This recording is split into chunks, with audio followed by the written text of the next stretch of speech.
This is Jeremy with Escape Auto Works. In the video that you're about to see, I mentioned this EMT connector. It's an 1.5 inch connector. Once you put the backing plate back on the hub fully, this is not long enough. So just keep that in mind when you watch the video. Thank you.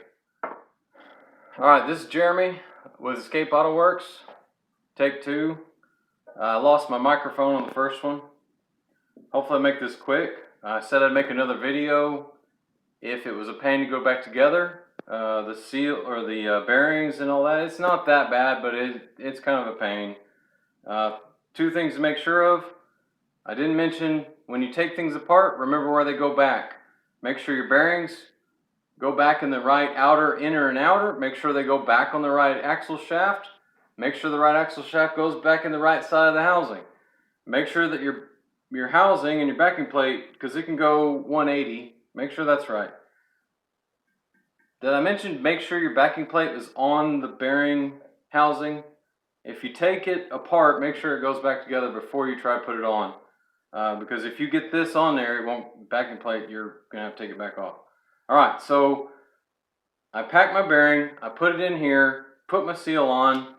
I actually found a race from the 12 bolt from this truck to help me kind of tap it on. I'll tap that on, get it on there good and solid. I'll turn it over, slide it on the shaft, and then I went to Lowe's and I found this EMT, electrical EMT connector. It's the type that slides on and then you thread on to, maybe thread into the box, okay? I forget what the name of it is. There it is.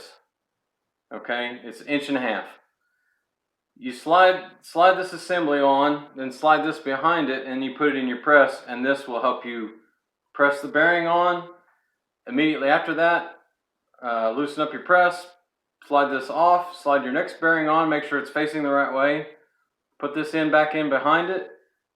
Make sure that this lip is as square as you can get behind the bearing, the race, just so that it's nice and square and it presses on easy.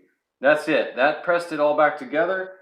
Then I'll put my washer, my tabbed nut, lock washer, and my nut back on. And I'm not using a spanner wrench. I didn't look to see what the torque specs were.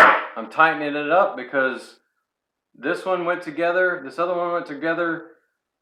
The races must be touching, and it still turns free. It won't spin, it's full of new grease, but it turns nice. So I tightened the nut up. I didn't hammer it, I just tightened it up, snugged it up. You know, it might have 20 foot-pounds of torque on it.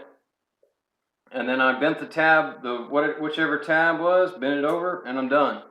And that's how you put them back together. This one's ready to go back in.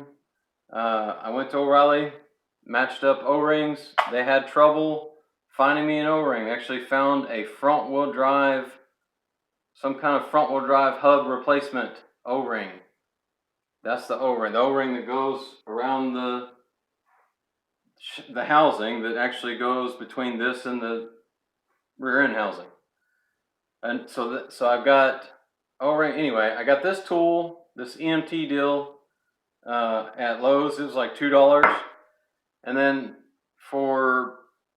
now I packed the bearings by hand, but anybody, you know, if you ever want to try to get that little bit extra grease in there, I use this syringe. It's just a little medicine deal usually for infants, and it holds 10 milliliters.